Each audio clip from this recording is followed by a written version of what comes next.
This lamp is not working any longer. At the beginning of the problem, the switch would rotate and click, but the light would not come on. And eventually, the rotary switch stopped turning completely. And this is a typical turn-up switch problem that can be easily fixed by yourself. You can get one of these internal sockets for the lamp holder for just a few bucks. And you can even reuse the original knob if you want to.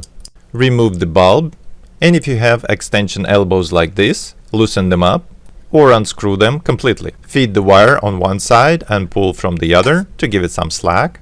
Unscrew this plastic socket sleeve, but don't lose it, we will reuse it. And now you should be able to pull out the socket. You may need to feed the wire from one side and pull on the other. And this much should be enough. You will see two wires, one connected to a goldish screw and the other to silver. The new socket will have similar terminals, and you would have to transfer the wires gold to gold, silver to silver.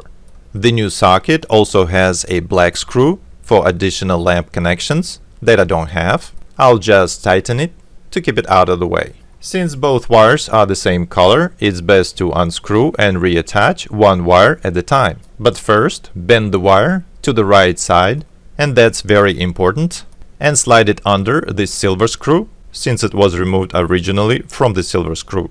Tighten the screw pretty tightly, and that hook that you created from the wire will help to make a better connection. Now you can undo the second screw from the goldish connection.